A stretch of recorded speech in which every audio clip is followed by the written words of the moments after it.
Muchas gracias, doctor López Fando, doctor Moreno. Extraordinaria análisis de estos casos clínicos. Muchísimas gracias y si están de acuerdo, pues vamos a iniciar la sesión de preguntas y respuestas. Yo les hago la pregunta a ambos respecto a las dos combinaciones de las que se hablaron. ¿Cuál es la duración del tratamiento para estos pacientes desde su perspectiva? Luis, si quieres contestas tú la del antimuscarínico y yo contesto la otra, ¿te parece? Yo creo que los síntomas y el tratamiento combinado con antimuscarínico, el tratamiento en principio es prolongado. Es un tratamiento que debemos mantener. Son pacientes que probablemente cuando suspendan el tratamiento van a volver con los síntomas irritativos y con pérdida del control de los síntomas de vaciado que tiene. Es decir, que yo creo que no debemos olvidarnos que es un tratamiento con pocos efectos secundarios, con una buena tolerancia y que es un tratamiento prácticamente continuo.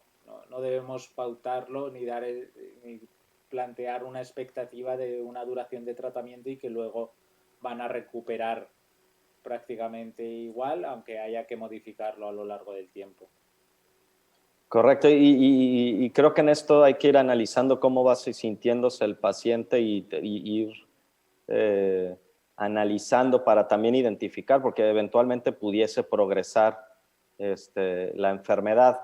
Con respecto a la combinación de inhibidor de la 5-alfa reductasa con la tamsulosina, pues en realidad ahí sí creo que la apuesta es a largo plazo, no vale la pena suspenderla al menos que los efectos adversos sean demasiados, y el paciente tiene que entender que el beneficio neto lo va a ver a largo plazo, y eso tiene que, yo se los aclaro muy bien a los pacientes para que sepan cómo los vamos a ir siguiendo a lo largo del tiempo con el antígeno, con una escala de síntomas, y incluso en los estudios de Combat, el paciente después de los 2 años todavía lograba alcanzar una mejoría de síntomas. El problema es que evidentemente esos estudios estaban planeados a 4 o 5 años, pero bueno, ya en la experiencia real estos pacientes están, continúan estables a lo largo del tiempo. Muy bien, pues efectivamente, muchas gracias por sus respuestas.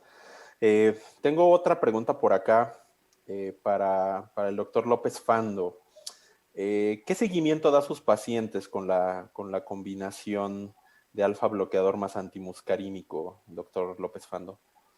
Yo creo que, y viene al hilo de la respuesta anterior, nosotros tenemos que plantearnos, uno, que el tratamiento es continuo y que debemos ir evaluando por fases. Yo creo que yo siempre pido, y es verdad que eso aumenta la demanda de los pacientes, pero o sea, la demanda de las visitas médicas, pero una primera revisión a los 3 meses, cuando pauto un antimuscarínico. Yo creo que a partir de las 2-4 semanas el medicamento va a empezar a hacer efecto y su máximo efecto va a ser a partir de los 3 meses, con lo cual ahí es el momento claro de revisarlo y ahí plantear un tratamiento en función de la evolución. Y luego a partir de ahí la siguiente visita la suelo hacer como a los 6 meses y si está estable y el paciente está bien, pues ya una revisión anual. Pero la primera visita de las 12 semanas, los 3 meses, me parece primordial. Muchas gracias. Doctor Moreno, ¿cuál es su perspectiva respecto al seguimiento? ¿Cómo lo hace usted en su consulta? Sí, algo similar. En medicina institucional no tenemos la opción de ver a los pacientes tan continuamente por la demanda alta que tenemos, ¿no? Entonces, realmente el paciente se va con la indicación de al menos esos 3 meses porque no hay citas anteriores.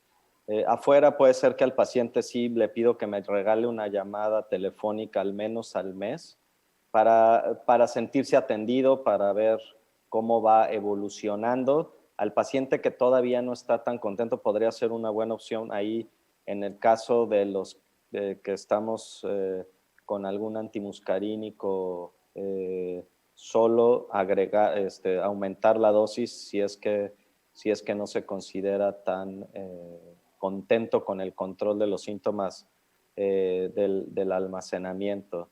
Y siempre evaluarlos con, yo sí acostumbro de rutina, su diario miccional, porque sí te ayuda a decir, mire, así está usted, así va a estar, pero también nos sirve para plantear una expectativa real. No puede estar mejor del porcentaje que pudiera tener control global, ¿no? Porque hay pacientes que siempre van queriendo más y más, pero bueno, tampoco no es magia. Muy bien, muchas gracias por sus respuestas. Dándole continuidad a esto, hablando del almacenamiento. En aquellos pacientes, y esta pregunta es para ambos, en aquellos pacientes que tienen cualquiera de las combinaciones que ya hemos platicado aquí y continúan con síntomas de almacenamiento, ¿ustedes agregarían mirabegrón a estos pacientes? Yo voy a mojarme el primero y sí lo haría. ¿Vale? Yo creo que al final nosotros estamos tratando síntomas de llenado, estamos intentando manejar la vejiga y hay que apurar las alternativas que nos da la ciencia para hacerlo. Yo creo que un paciente que está con anticolinérgicos y alfa bloqueantes por la mañana y tiene síntomas irritativos, sobre todo nocturnos o nicturia, yo creo que aparte del diario misional y controlarle la ingesta de líquidos, añadirle ahí mirabegrón nos va a permitir controlar y podemos evitar procedimientos invasivos. Yo creo que es una buena pregunta, probablemente sin respuesta todavía en la evidencia, pero yo creo que espero que Jorge esté de acuerdo conmigo y que haga algo parecido. Sí, bueno, o sea, está fundamentado. Hay el estudio Symphony fundamenta claramente esta combinación. El único problema o sea, yo la he utilizado más ahora en la pandemia en algunos pacientes que no querían acercarse al consultorio y se les dio telemedicina. Fue una opción, pero al final del día creo que es al menos en México, que no está cubierta por la seguridad social, es una combinación onerosa. Entonces, bueno, pues eso dependerá mucho de la posibilidad de los pacientes. De acuerdo, muchas gracias. Y bueno, ya para finalizar, me gustaría, doctor López Fando, que cerráramos con una pregunta como tipo resumen sobre el perfil de paciente específico como resumen, para la combinación del alfa bloqueador y el antimuscarínico, que usted recomienda, claro.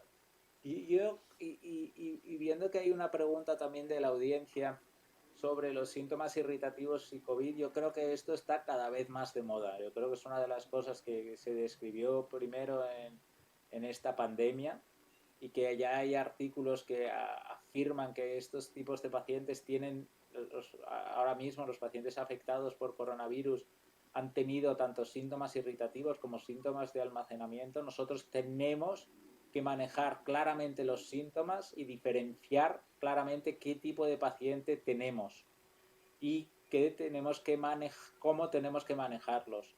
No nos debemos olvidar que para los síntomas irritativos y sobre todo en pacientes que tienen alteración del vaciamiento, probablemente la mejor alternativa ahora mismo sería los antimuscarínicos con alfa bloqueantes de inicio, que es lo que decimos en la presentación. Y luego podemos añadir lo que hemos dicho antes. Pero son síntomas que ahora, si siempre hay que estar atentos, ahora en este tipo de pacientes todavía más. De acuerdo, muchas gracias. Doctor Moreno, lo mismo, un resumen final sobre el perfil de paciente. Básicamente con el diario miccional, definir que no tiene poliuria nocturna, con el índice IPSS, valorar si los síntomas son de predominio de almacenamiento o vaciamiento, un ultrasonido para verificar el tamaño de la próstata, si es más de 40 gramos y los síntomas son de predominio de vaciamiento, iría a la combinación alfa bloqueador con inhibidor de la 5-alfa reductasa. Si no es así, y los síntomas de almacenamiento son los predominantes o tiene síntomas mixtos, iría hacia el camino que ya nos platicó el doctor López Fando. Y estamos construyendo esta cuestión del COVID Creo que es una pregunta relevante y vamos a esperar. Estamos, todo lo que aportemos el día de hoy, pero yo coincido en Luis que en estos casos específicos como el que nos plantearon en la pregunta, yo me inclinaré a iniciar primero con un antimuscarínico antes que el mirabegrón, porque creo que para los síntomas de almacenamiento y esta cuestión irritativa, el antimuscarínico pudiera tener un control mejor. De acuerdo, pues quiero agradecer a ambos su participación, también a todos los asistentes al colegio. Y bueno, pues damos por terminada la charla. Muchísimas gracias y buena tarde a todos.